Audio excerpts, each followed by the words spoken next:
শিলিগুড়িতে অনলাইন গেমের জেরে ঋণগ্রস্ত হয়ে আত্মঘাতী হলো এক যুবক। মৃতের নাম তুষার রায়। একটি অনলাইন ফুড ডেলিভারি সংস্থায় কাজ করতেন যুবক। গতকাল এই ঘটনায় ব্যাপক চাঞ্চল্য ছড়ায়।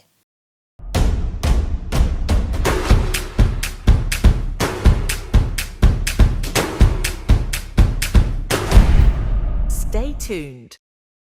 প্রায় এক বছর আগে তুষার রায়ের বিয়ে হয়। স্ত্রীকে নিয়ে সমরনগর এলাকায় একটি ভাড়া বাড়িতে থাকতেন যুবক।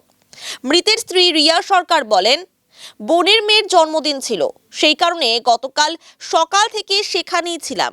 সন্ধ্যায় বাড়ি ফিরে ঘরের দরজা বন্ধ দেখতে পাই। বারবার ডাকাডাকি করার পরেও তার স্বামী দরজা খোলেননি। পরে প্রতিবেশীদের সহায়তায় ঘরের দরজা ভেঙে দেখা যায় ঝুলন্ত অবস্থায় রয়েছে তার স্বামী। রিয়া আরো বলেন, অনলাইন গেম খেলার অভ্যাস ছিল তুষারের। গেমে অনেক টাকাও হারিয়েছে। তবে কি কারণে এই ঘটনা তা বলতে পারছেন না তিনি। রিয়া সরকার, তুষার রায়। কিন্তু বিয়ে আগে হয়েছিল, তো ওর সাথে 3 মাস সংসার করেছিলাম। তখন ওর মা আবার হঠাৎ একদিন ওকে নিয়ে চলে যায় আমার থেকে। বলছিল বাইরে কাজে যাবে, বাইরে কাজে তো যেতে দেয়নি। ও লুকায় রাখছিল 3 মাস। আবার 3 মাস লুকানোর পর ও আমার সাথে ইদানিং 1 মাস হলো যে আসছে, 15 তারিখে আসছে। এখানে 15 তারিখে 1 মাস হবে।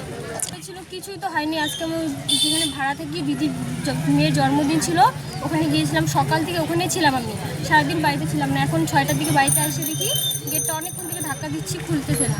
তারপরে দাদাকে বললাম, দাদা গেটটা ভেঙে দেখলো যে এরকম অবস্থা করেছে, কিন্তু কোনো ঝগড়াঝাটি কিচ্ছু হয় নাই। গেম খেলতো, ও আগে অনেক গেম খেলতো। আমি ওকে বলতাম যে গেম খেলবি না, তাও মানে শুনতো না, বলতো আমার গেম খেলবো, আমি গেম খেলবো। তো ওর মাও জানতো এটা কথা। ওর মাও কোনোদিনও বলতো না যে গেম খেলিস না, সাপোর্ট করতো ওর মা। এখন ওর মা নিজেই তো বললো 600 টাকা গেম আর ওর মা কোনোদিনও বলছে যে আমি তোদেরকে কোনোদিন মাইনে নিব না, তোদেরকে একসাথে খাইতে দিব না। ধার বেশি হয়েছিল, ওটা তো অনেক ধার আছে। আমার থেকে অনেক টাকা নিয়েছিল, তার জন্য মানে বিয়ে ঠিক হয়ে গেলো। তাও আমার মা বাবা অনেক মাফ করে দিল যে ঠিক আছে তোরা বিয়ে করছিস। আমাকে ভালোবাসতো, কিন্তু ওর মা সবসময় বলতো না তোকে ভালোবাসে না, হ্যান তেন অনেক। ওর মা আমাকে নোংরা ভাষায় বিয়ের আগের থেকে গালাগালি করতো। এখনও পর্যন্ত কালকে রাতও আমাকে গালাগালি করছে। তো ওগুলো নিয়ে আমাদের মধ্যে কোনো ঝগড়াঝাটি হয় নাই। যাই না হঠাৎ ওই কেন এরকম করলো। ওর মা কোনোদিনও পছন্দ করতো না আমার সাথে থাকা। কিন্তু বাড়িতে ছিলি না, ওর সাথেই সকাল থেকে কথা বলতেছে। আজকে সকাল থেকে ওর মার সাথে ঝগড়া। ওর মা বলে ওকে টাকা দিছে, আমি তাও জানি না, বাড়িতে ছিলাম না। এখন ওর মা বলছে আমি ওকে টাকা দিছি। ওর বলে ফোন ছাড়ানোর জন্য টাকা দিছে, কিন্তু ওর ফোন তো বন্ধক দিছে প্রায় 10 দিন হয়ে গেল। তো 4000 টাকা দিয়ে বন্ধক দিছে। ওর মা বলে ওকে টাকা দিছে 2500 টাকা ফোন ছাড়ানোর জন্য। তো দিবে তো পুরাটাই দিবে, কিন্তু বলতেছে এখন আমি টাকা দিছি ফোন ছাড়ানোর জন্য, কিন্তু ফোন ছাড়ানোর জন্য কোনো টাকাই পয়সা আমি তো জানি দেয় নাই। অন্যদিকে মৃতের মায়ের অভিযোগ, ছেলের মৃত্যুর জন্য দায়ী তার স্ত্রী। বিয়ের পর থেকে ছেলে ভালো ছিল না। তুষারের অনলাইন গেম খেলার অভ্যাস ছিল, যার কারণে প্রচুর ঋণও হয়। ছেলের স্ত্রীও অনেক ঝামেলা করত, এই কারণে আত্মহত্যা করেছে সে। ও এই মেয়েটাকে বিয়ে করছিল, আগে কি গেম টেম খেলছে, তারপরে অনেক টাকা পয়সা জানলাম, আমি অনেক ধার দেনা শোধ করছি। তারপরে ওই মেয়েটাকে বিয়ে করলো।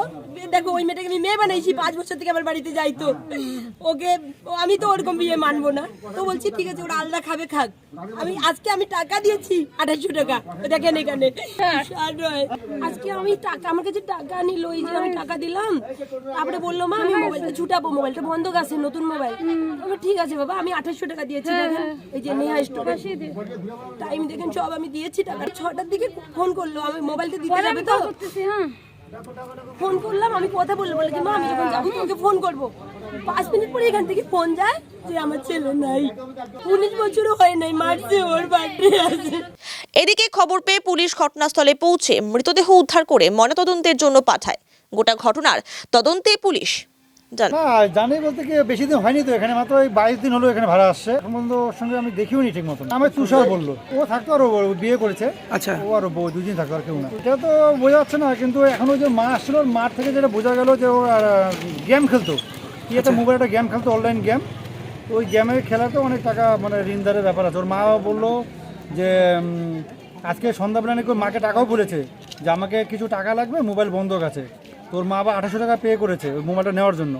তো ওই টাকা নিয়েও মনে হয়েছে নিয়েছে, টাকা পাঠিয়েও দিয়েছে, কিন্তু তারপরে শুনে ওর মা এই ঘটনাটা। दोनों का तो हम लोग अच्छा ही देख रहे हैं। अभी 1 महीना जैसे हुआ है, नहीं भी हुआ होगा, अच्छे ही तो देख रहे हैं। दोनों अच्छे ही हैं, बोलता बतियाता अच्छे, खाते पीते अच्छा। कोई ये दोनों का बीच में क्या चल नहीं है। अब आपसी झमेला में क्या है लोग का अंदर का, वो हम लोग नहीं जानते। बाकी आज सारा दिन लड़का मोबाइल पर ही था, मोबाइल में ही बिजी था, एनी टाइम मोबाइल में बिजी रहता था। अब वो सब समय घर बंद करके ही रहता था, एनी टाइम।